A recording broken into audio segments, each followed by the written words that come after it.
darkness has descended upon the city, and the creatures of the night have begun to stir. This is the time when the veil between the realms of the living and the dead is the thinnest, and all that is not what it appears to be. Like a lone sentinel, one candle flickers in the night, revealing all that lurks in the darkness. This is Ghost Chronicles, Book of Shadows. Welcome to the nightmare. Good evening, everyone, and welcome to Ghost Chronicles, Book of Shadows. I am Ron Kolek, that lone candle in the darkness, searching the truth.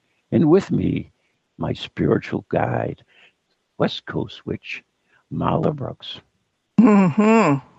Yes, I'm no guide, but you can follow me. You can get lost with me. What do they call those wizards that, like, advise the kings and stuff? Not that I'm a king. You mean the druids back then? No, not the druids. Any of those. You see them everywhere. I don't know. Yeah. Maybe we don't know. Maybe Victoria knows. Jump in, Victoria. Oh yeah, joining us now is somebody else from California, the lovely medium Victoria Gross. Well, thank you for that nice introduction. Hello, Well, yeah, thank you for having me on the show. And to answer your question, I have no idea who those people would be that do that with the king. All right, we're all on the same wavelength.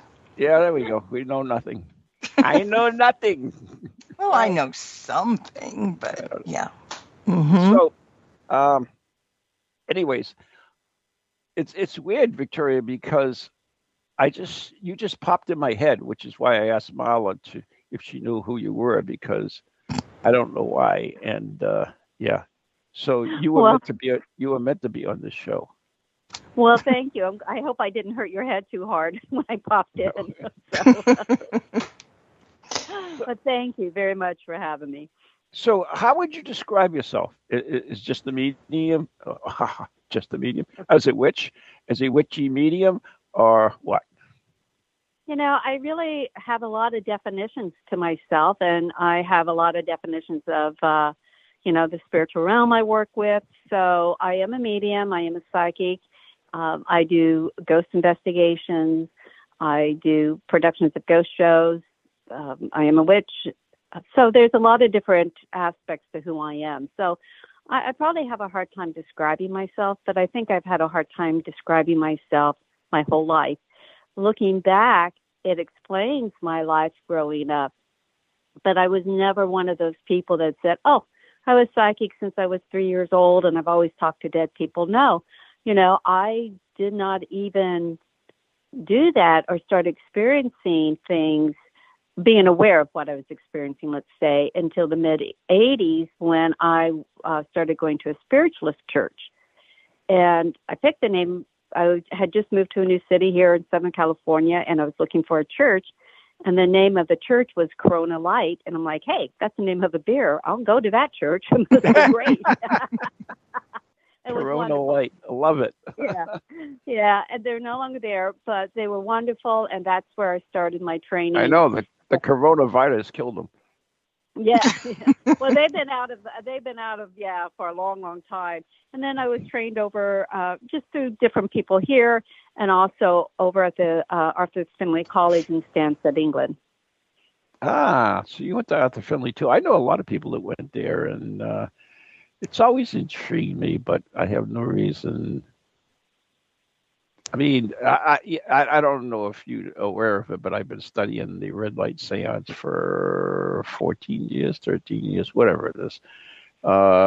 Every week we have a circle that meets, and we, videotape and record it. And the idea is to try to understand physical mediumship.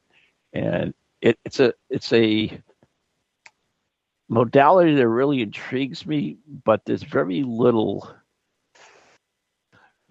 proof about it. There's a lot of fraudulent information about it, but very little. I mean, what do you know about it? Well, I mean, I think you're right. There's a lot of fraudulent information, and we're in a different time. physical mediumship really took place, back at the turn of the last century, late 1800s, early 1900s. Mm-hmm. But as we come into the Aquarian age, and I mean the age of air, internet, everything is the mind. Most of the mediums now are mental mediums. And sometimes that could be really challenging to find out, what's true and what isn't. The phenomena with the physical medium, and I like the red light seances, and I've done those, and I would love to find a circle to do that here. The thing is that it's very hard on the body, very hard on the body. All of this energy comes through the endocrine system, and it affects us tremendously. So sometimes it's, people say, yeah, I'm a physical medium, and it may be because it can be a hype for them or may not, real stuff. But as far as I'm concerned, for me personally, I like going to those seances because to me they're learning, but I know what the energy does to the body, and that we really want to be careful of how we work with this. There is a excellent book. It's a very old book, 100 years old, by Corinne Helene, and it's called Occult Anatomy. And she really explains a lot of that. Of course, she was a Rosicrucian, so a lot of that came out of the Rosicrucian teaching about how this all affects the body. Mm-hmm. Did that answer your question? It does and it doesn't, because the aspect of physical mediumship, and I don't mean physical mediumship as it happens through a medium, but physical mediumship as a spirit actually interacts with us in the physical world versus a spiritual. In other words, a mental mediumship, you sit there and you say, oh, you got your cousin on here and he's telling me this and he's there. So everything goes through the medium. And then the early physical mediumships where you actually put the medium in a cabinet and that stuff. I mean, it right. Still goes through her. She channels and so forth. But the aspect that it really intrigues me more than anything is the ability of the spirit to move objects in the room. Everything from the spirit trumpet to whatever else that's particularly in there, to even to the table tipping or table right. tapping. So that aspect really intrigues me, because that's more of spirit interacting directly in our world versus going through a medium. Right. Well, when I think of physical mediumship, I think of going through the medium. The other is, like just the other day, I picked up a little stone off the counter, and I went to walk out in the yard to put it in the plant, and it was completely out of my hands. And it was gone, completely vanished, and I didn't drop it. So those of us who work in the paranormal, and this is our life, we know that every day something happens. Our life is paranormal because something will happen or whatever. I don't look at that particularly as being physical mediumship. I think we can get confused, and it could get confusing with the terminology, but maybe the terminology is changing and I just haven't caught up with it either, too. No, I mean, it's the spirit still works through the people involved in the table, but the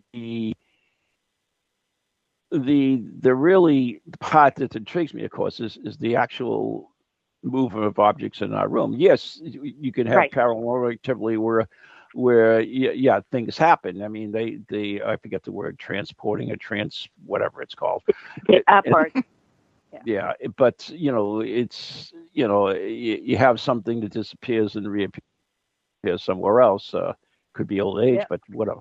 Anyways, that type of thing happens. But when you have it under the controlled situation, it's totally different. Yeah, I agree with you. Yeah. But anyway, so I don't know. It's just something that really intrigues me. The whole ectoplasm thing is another aspect that's intriguing as well. I mean, I don't know what's your thoughts on the ectoplasm thing. Well, I think that there, we know it is, but again, I'm going to put a little warning here. This is not all fun and games. That ectoplasm takes a great deal of energy, and it affects the physical body extremely. So one, I think, has to be a very trained medium even before they start working with that, to the physical ectoplasm and stuff like that. And of course we've seen the photos from the last turn of the last century with all the fake photos, which I thought would be great postcards to send to someone. Like, hey, wish you were here. Just drop by to say hi. Things like that. Though, so I mean, it does happen. I've seen it, and you have seen physical ectoplasm. Yes, yeah. When I was in a circle one time. Mm-hmm. Interesting. I know there isn't too many, other words, just people reporting it. There hasn't been I know the SPR especially have a sample of the of ectoplasm, and I think there is another one or two possible samples around. But what happens to the ectoplasm? Why is it gone? Why does it disappear? Those are all really good questions. I don't have the answer to that, but I think that and that's the beauty of what it is that we do, because we're always, searching for those answers and looking for more clarification, because especially working with paranormal, working within the occult, and with all of this, it's very important to have education. If people can't educate themselves about any of this, then they shouldn't be doing it, because the education is what's going to protect them. So, I don't know, but that's the beauty of that. We're always searching for that answer. And someone, one of your listeners may know, they may have that experience. So that's the great thing about podcasts like this. It can get out to people who, question or others who may have answers. But I want to step in. Whoops. Yeah, I was just going to ask you that. What's Molly? She's been very quiet here. Well, no, because she knows more about this than I do, so I don't want to stick my foot in my mouth. But you have your own opinion, though. I mean, I do have opinions, and one of the opinions is that when you talk about ectoplasm, probably, oh my God, I can't make a percent. Oh my God. Anyway, but see what happens when you hang around me? You can't talk. I know, honest to God, it happens. But people, I think, in this generation don't even think about ectoplasm, don't know what it is, and that's what she was saying about studying and learning. It's not that you jump in with both feet and it's right now going on. Think about the history. You always have to go back in the history. You need to find out these things. Anybody can pretend to be a medium. Some people have the gift and or think they do or whatever, but they don't go back. They're just taking themselves. It's kind of an ego thing, and sometimes, and that's the thing. The trumpets, they don't know what a trumpet is. They'll think it's something you do it when you're playing taps or something. So it's really important to know this, and she also says about learning every different thing. It's just, I don't know, people just get lazy now or something. They think they're good and they don't go to school, they don't learn, they've never done it before, but then they, say, well, this is what I am. It's kind of pissy. Okay, so the problem is, we really can't define it, so we have difficulty in really discussing it in a way, because Victoria's given her opinions because that's the way she experienced life, the way she was studied or so forth, and you're giving yours and your thoughts.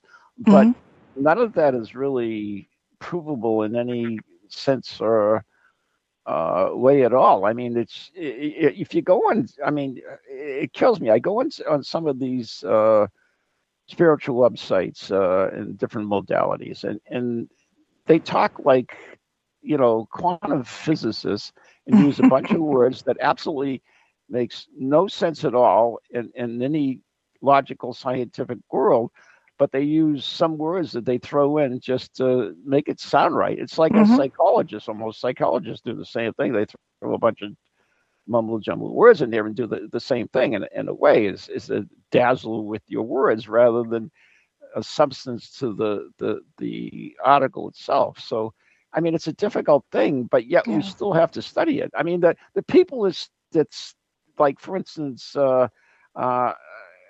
Hamilton, who's from Canada, who has a whole wing divided at the University of Manitoba, who was used to hold these seances and took photographs. They had a very scientific thing at the time, and prime ministers and mayors and Arthur Conan Doyle went there and all this.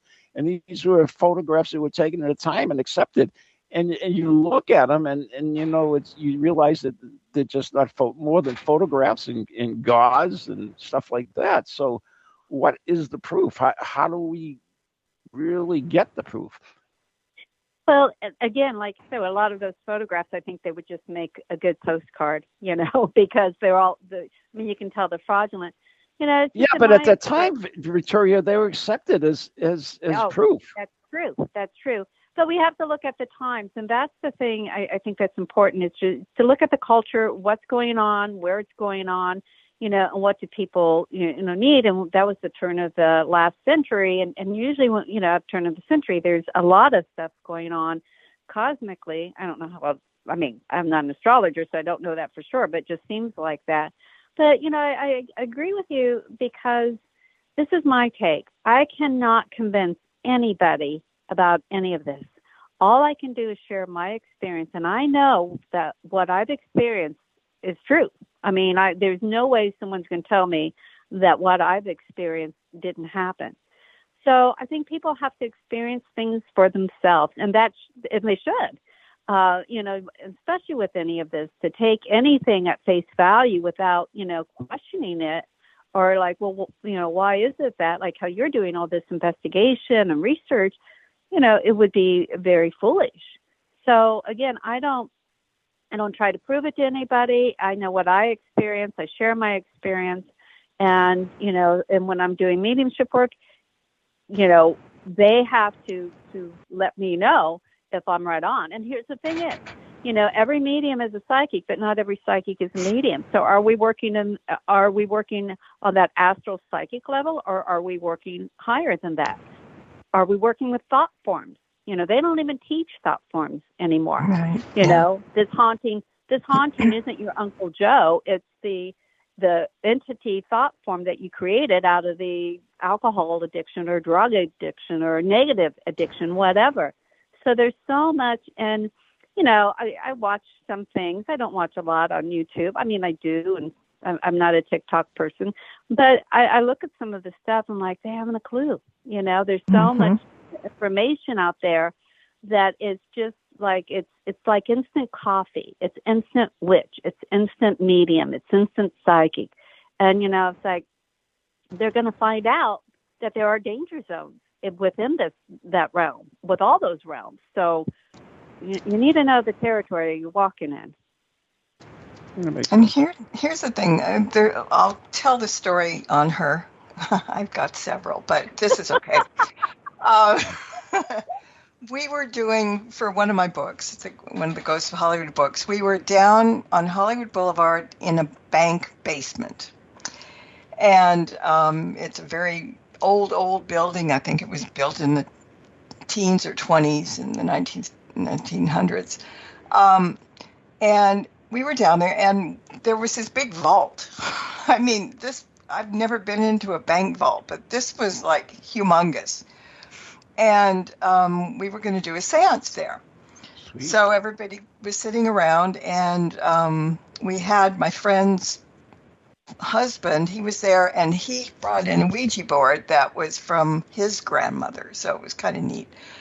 But anyway, she was sitting there and talking, and all of a sudden she started to say who was with us. There was somebody there.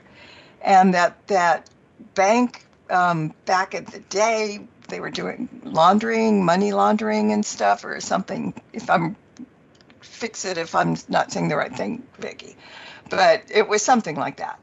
But you described, and this is what you can't prove it, but boy, this is whatever.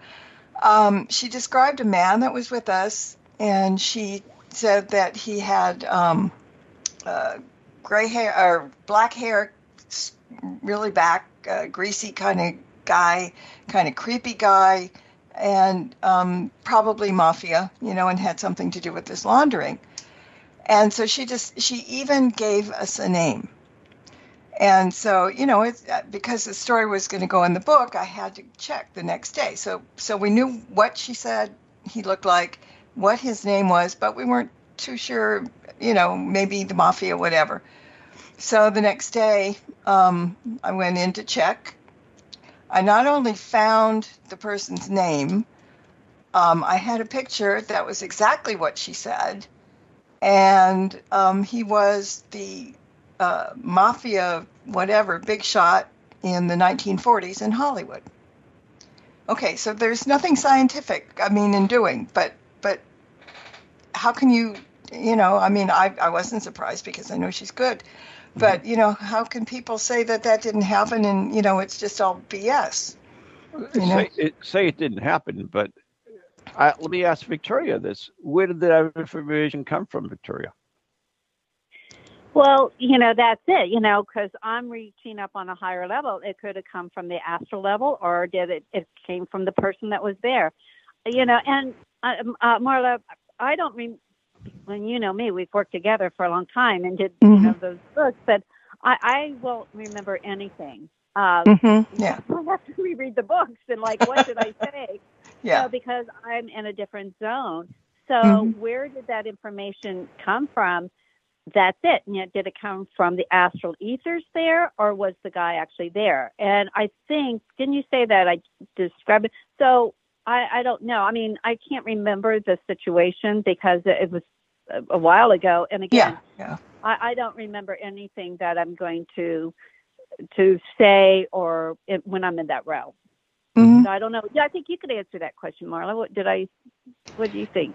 Well, I just think he was there because he's that idiot that followed me home. And it took me a whole long time to get rid of this guy. Right. Marla. Oh, he was terrible. You just attract all these wonderful men. He was scaring my animals, and that pissed me off. Yeah. I don't blame you. That's when we were in Hollywood and Vine, when we were doing all the other stuff, right? Hollywood Highland. Yeah. Okay. All right. Yeah. So again, I think you can answer that better than me because I can't remember that. I just So then it was him there, especially if he followed you home.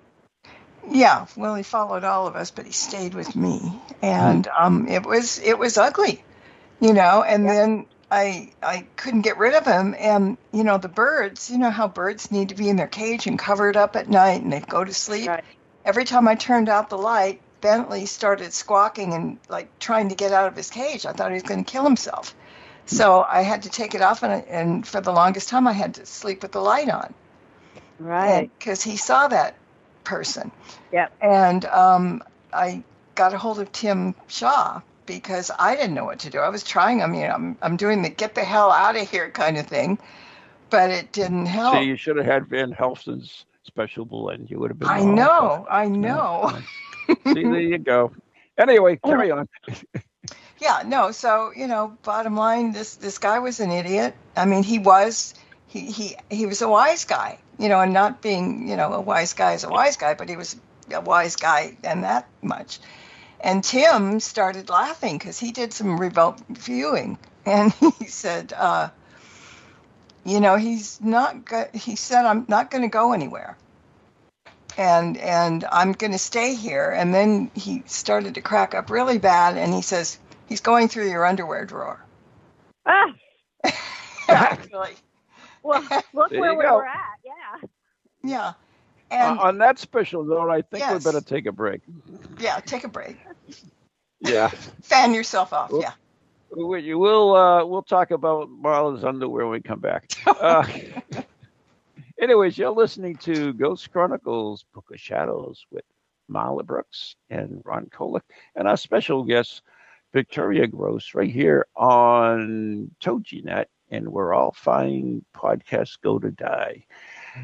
We are brought to you by Circles of Wisdom, 286 Merrimack Street, Methuen, Massachusetts. The Gallant Messier Family Law Group, 15 High Street, North Andover, Massachusetts. And our course, our very, very good friends on Ghost Chronicles Radio on Patreon. And if you haven't become a member, why the hell not?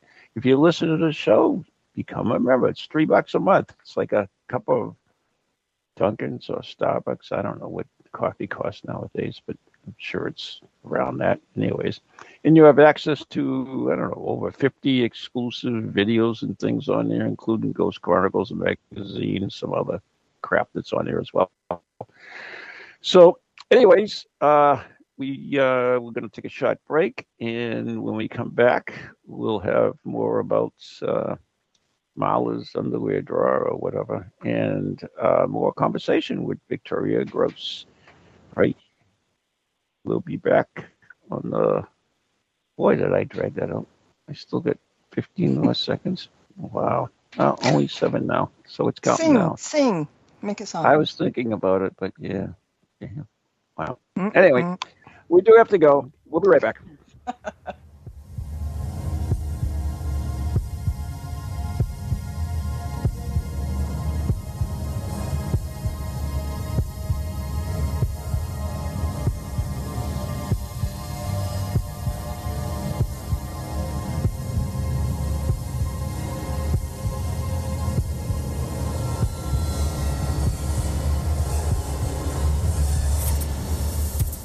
Do you have a paranormal event, book, or something else you want people to know about?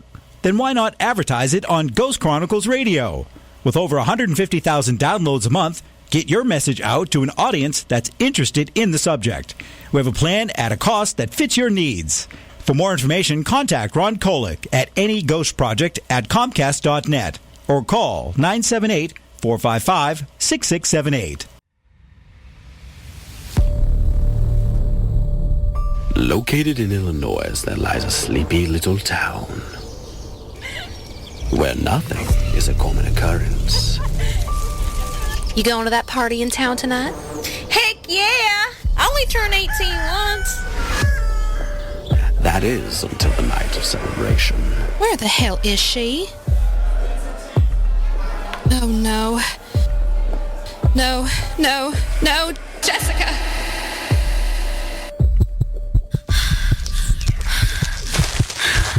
What's happening?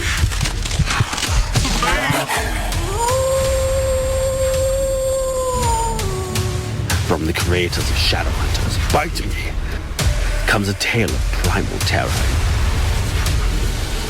and grindcore mayhem. Shadowhunters, kill, Jessica, kill!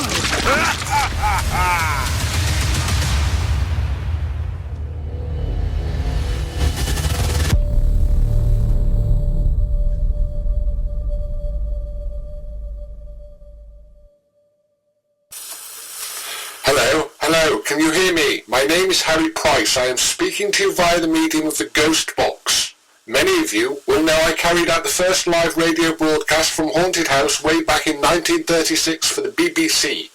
Now, thanks to the wonders of modern technology, I am still able to keep abreast of 21st century ghost hunting by listening to Ghost Chronicles International on TogiNet, ParaX Radio, the Ghost Channel, and even on something called a podcast. 2 splendid chaps host it. One is an American who calls himself New England's own Van Helsing, although I have discovered his real name is Ron Kolick. The other is Stephen Parsons, and he's a paranormal scientist. Well, mustache, I'm required elsewhere on something called a K2. But don't forget, I'll be listening in every Tuesday from 8 o'clock in Great Britain and 3 o'clock on the American Eastern Seaboard. I trust you will join me there.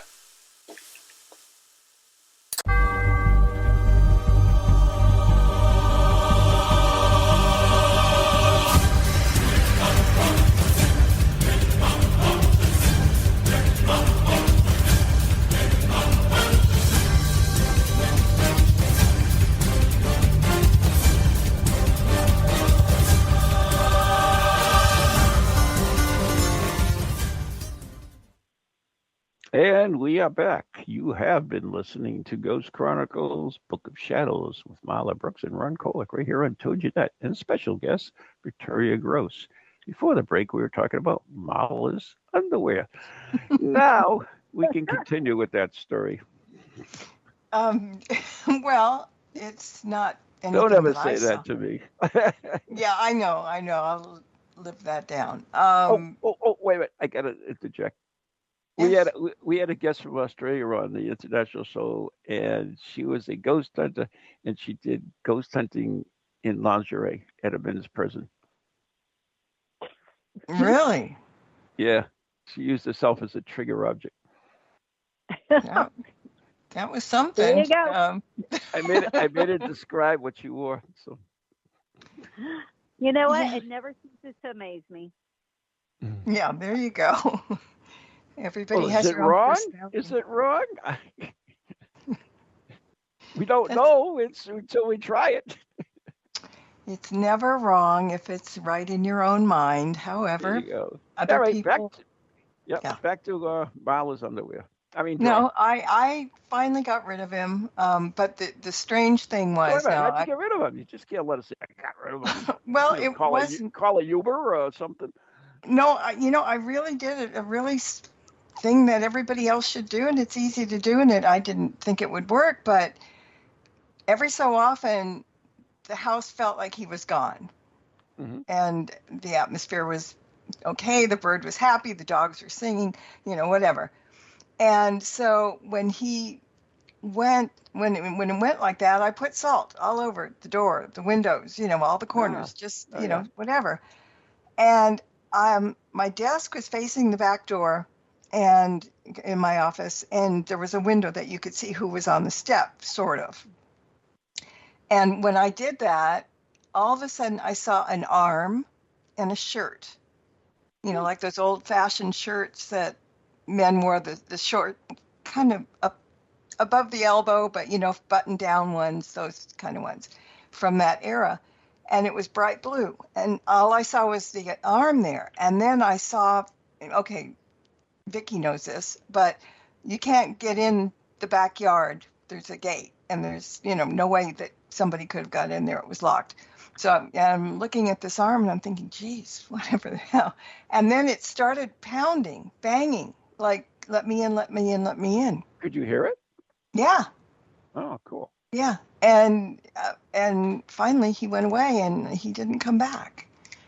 Thank goodness. But that, people say, oh, you got to go to this and do this and, get on your knees and genuflect and do all that stuff. All you have to do is a little salt works wonders. And I think too, Marla, it's important for people to know that you lived really close to there at that time. Yeah. Mm-hmm. Yeah. Because that whole Hollywood area was just very transient with everything. Yeah, for sure. Yeah. I mean, transients. Okay, another Vicky story real quick. We were doing at the Hollywood Wax Museum, we were doing a thing. And there was this, oh my God, it was the Last Supper with all the wax figures there. I mean, it was kind of weird to be doing that anyway. But so we're going in and we're looking at the wax figures and the table, and people would throw coins at it, and poor Jesus's head got dinged with too many coins. I mean, it was terrible. Yeah. It was really funny in a sense, but so all of a sudden Vicky starts walking around kind of in circles, back and forth. She's pacing back and forth. Mm-hmm. And I'm looking and I think, what the hell? It just happened. And I said, hey, are you okay? And she said, my name is so-and-so. And I'm like, oh, so she's talking to somebody now. She knows somebody. And it was a woman, a girl, because talk about transient. Hollywood is very transient, especially Hollywood Boulevard and stuff. And apparently this woman, I don't remember what this girl happened, but she was stuck. She, not necessarily in the museum, but she was there because, it's like a magnet. There's Vicky, she can help me, whatever. And it took a while, and Vicky got some information, but not very much. She was, I forget how old she was, but she was like a teenager, and, the Runaways, like on Hollywood Boulevard. And so Vicky called for the police, ghost police, to come and help to get this kid to cross over. So Vicky got calmed down a little bit and was talking, and all of a sudden she says her grandmother is there, and the spirit of the girl ran into her grandmother, and that was it, all gone. Yeah, Marla, it was such a great experience to do those 3 Ghosts of Hollywood books with you, because of the history and the history of that whole area and everything. So I thank you for that, and those were excellent. So I think people who are interested in that should get your book. Oh, thank you.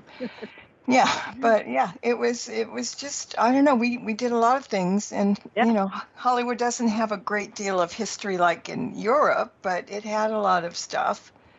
There was one other thing we did. It was a bar and restaurant, and there was a stage out in the back, and Vicky saw a man standing on that stage, a spirit, and so she was kind of talking to him, and it was some guy that came to Hollywood that wanted to make it big, and he never did. And so he's up on this outdoor stage where the people can sit out and have drinks and everything, and he couldn't be seen, and he was really frustrated. And she crossed him over too. That was good.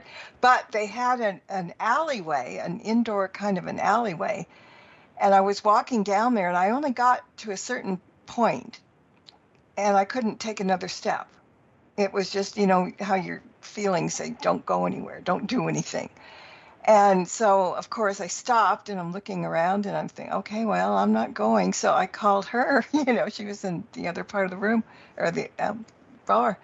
And it was this really nasty spirit. And I think, Vicki, I don't think you could get too close either, but you said he was like digging in the trash can, or I think I think you said he took a piss right there in front of you, or something like that. We're so blunt, aren't we? I know. Well, I couldn't think of any other way to put it. I mean, And I probably said it that way too. I said we're so cool. Yeah.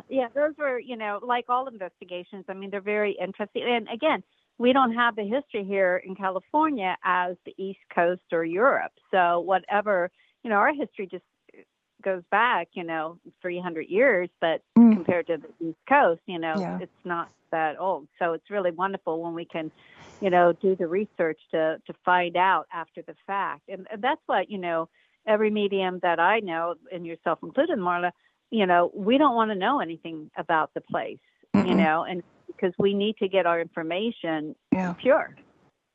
Yeah, and we didn't know. And, and let's throw in the witchy part of this, because I met her through her, I guess you were dating Barry at the time or something. Right. And I got a hold of Barry because he was a videographer, and I thought maybe he could help with the books. And then he said, his girlfriend is a medium, and can she come with us? Yeah, sure. But witches don't necessarily have a code to each other, I mean, one to the other. But it was a handshake. Yeah, really, like the or maybe like Masons, whatever that thing that they do. Twinkie. Yeah, but but so I didn't know anything about Vicky. I mean, it was maybe 2 or 3 investigations in. I think it was probably at the Ricardo Montalban Theater or something like that. And, Vicky did something at the at the Wax Museum that made me think that, okay, she's a witch, because she did this banishing ritual before we had to step in a certain area. And I thought, okay, yeah, she must be a witch. But you don't say it somehow, and I don't even know how we both came out of the closet at the same time and admitted it. But, witches don't always get and want to, well, some of them are afraid, you don't want to be in competition with them or something. But I don't know if you asked me or I asked you, but at that point then.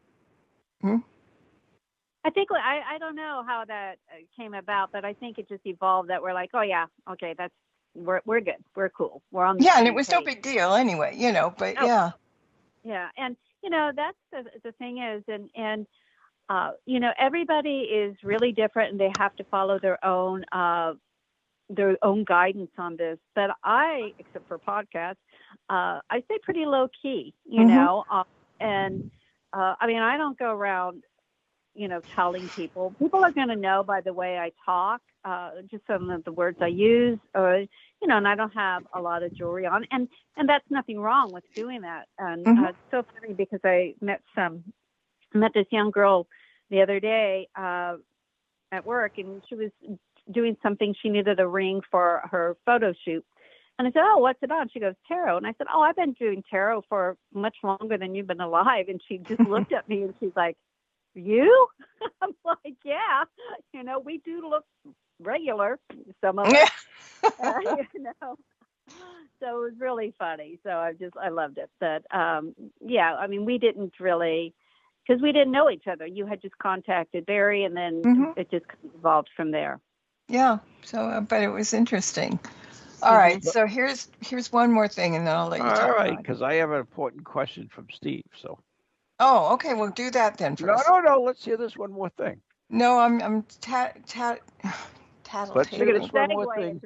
Yeah. No, I'm gonna tell you the story that when I started Stirring the Cauldron, Vicki was my first guest ever. Wow. And it went really well for a while. But I was on the computer, she was on the phone, so she was walking up and down the driveway, I guess, because we couldn't talk over each other. And she came in the house at one point towards the end of the show, and she didn't see the ottoman on the floor, and she tripped over it.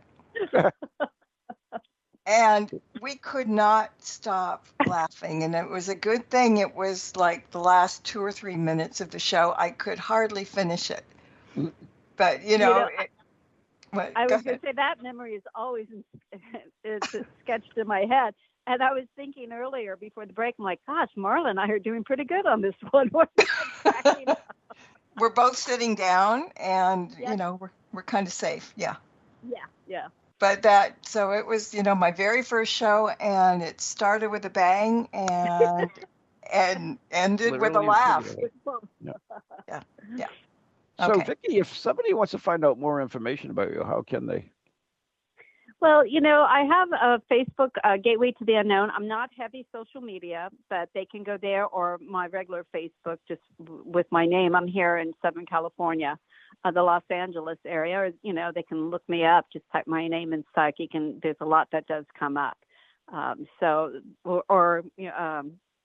I think my phone number's out there and everything. So again, probably the best way is Gateway to the Unknown Facebook. Gateway to the Unknown. But I don't post a lot, but I do check daily to see if there's messages. I'm just not a heavy social media. Marla knows this. She's always trying to get me to get a little bit heavier in that. But I just think, oh my gosh, doesn't work. Doing Skype was traumatic. Yeah, I was ready to throw a bucket of water on her and have her melt. I know. Then I would have melted and wouldn't have been able to do the show. Oh, but I could have brought you back. I have a spell for that. I'm sure you have a spell for everything. Just about. So anyways, on the international show, we answered some questions, but we had a couple of our own, and we couldn't really find out any really good information on the liability thing, and so we decided to ask you and Victoria when I did the show. One of them was well, let me start with the easy one first, and that is, of course, Saint Germain and the Violet Flame. Do either one of you know anything about that? I don't. Well, that was from Elizabeth Clare Prophet, the Saint Germain and the Violet Flame. She really did a lot of research into that. And he's also in the I Am Discourses. There are a series of green books. I think you can still get them. You can still get anything.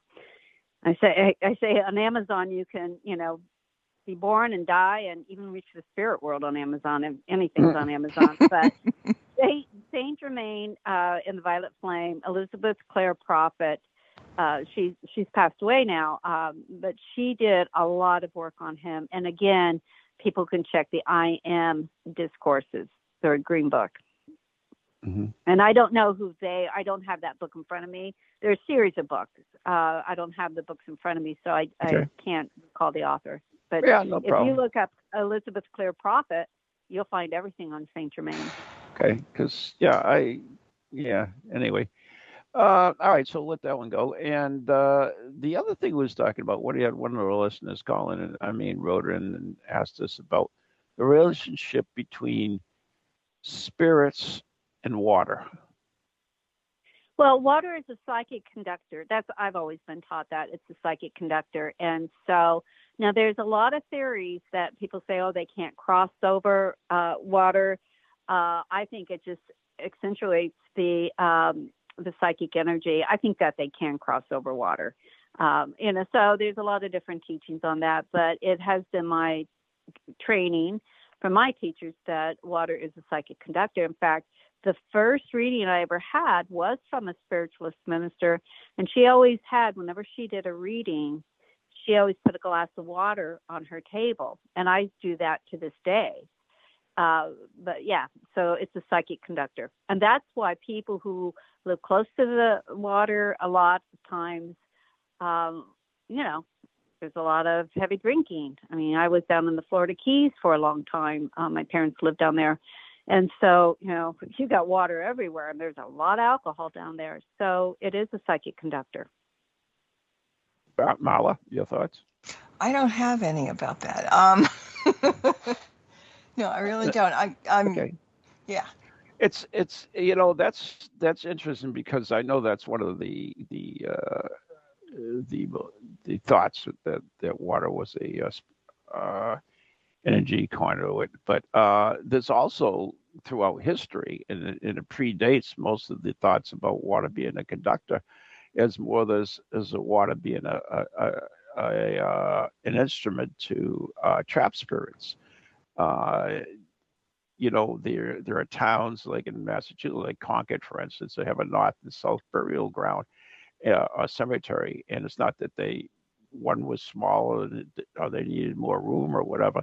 It's just that they had a stream running through the town, and it was believed that if you took the body of the deceased over a running water, that the spirit would be trapped in the water and would be stuck there.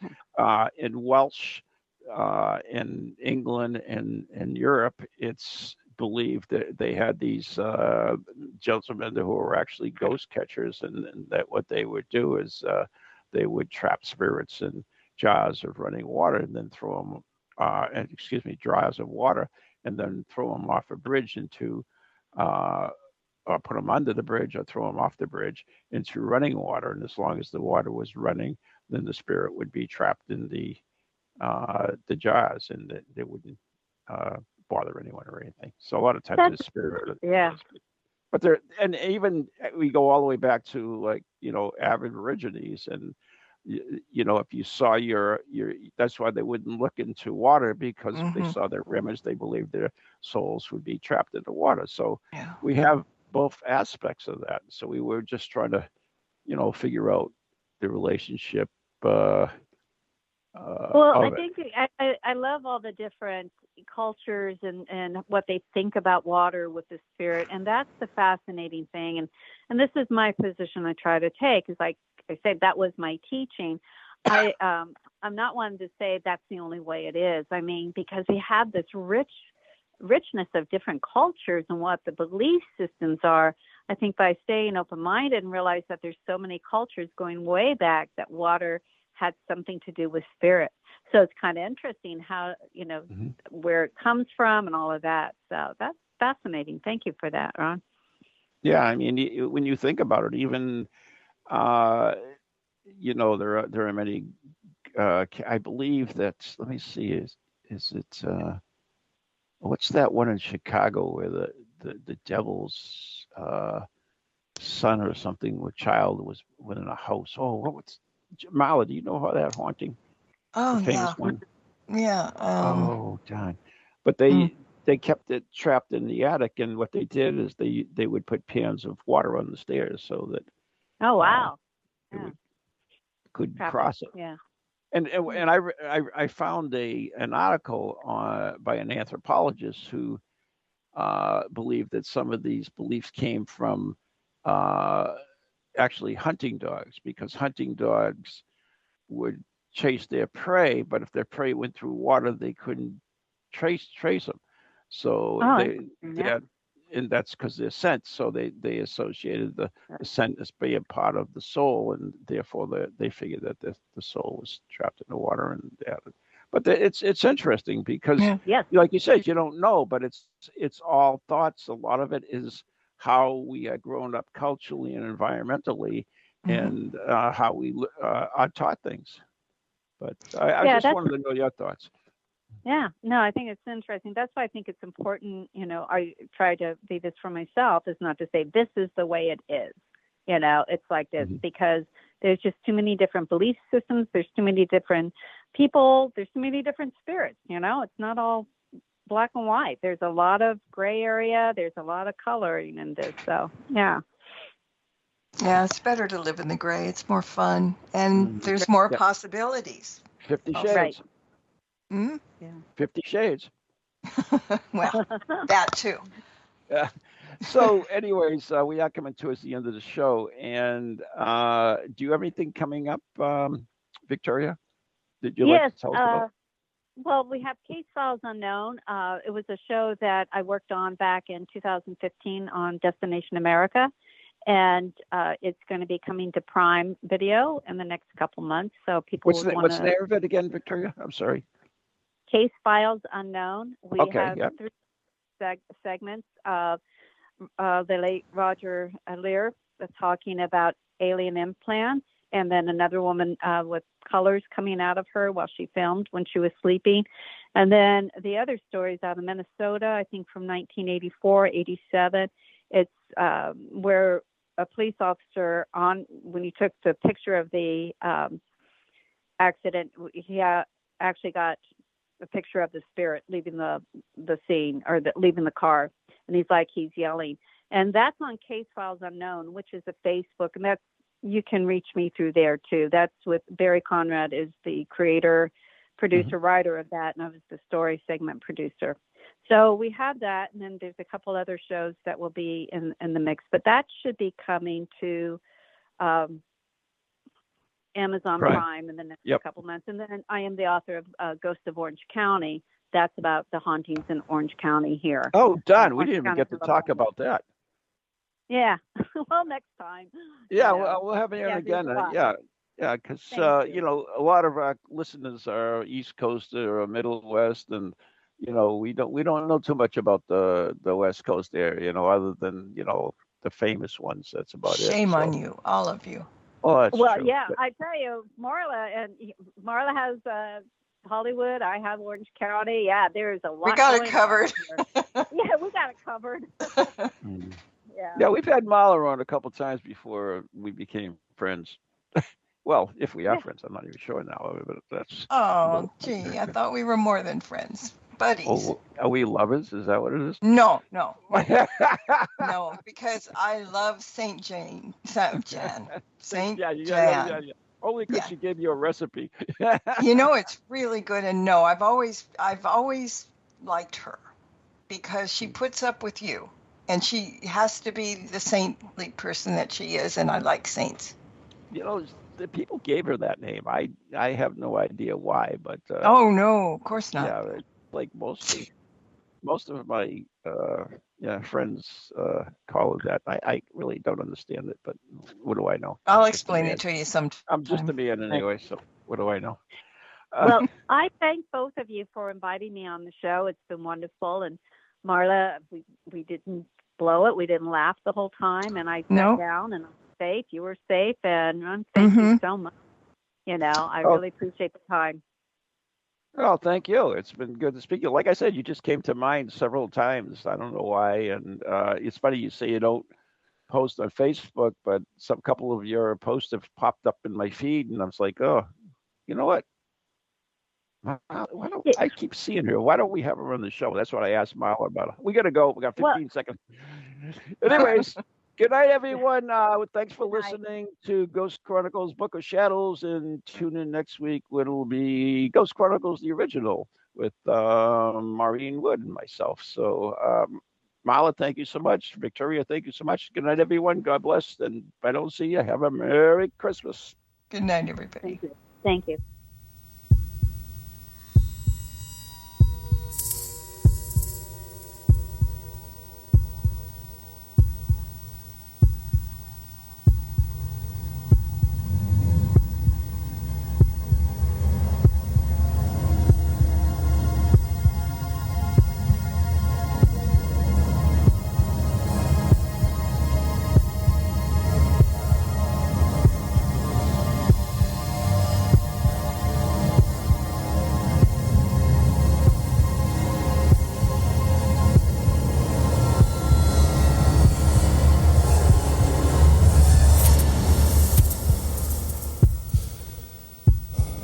From ghoulies to ghosties, long-leggedy beasties, and things that go bump in the night. Deliver us, good Lord.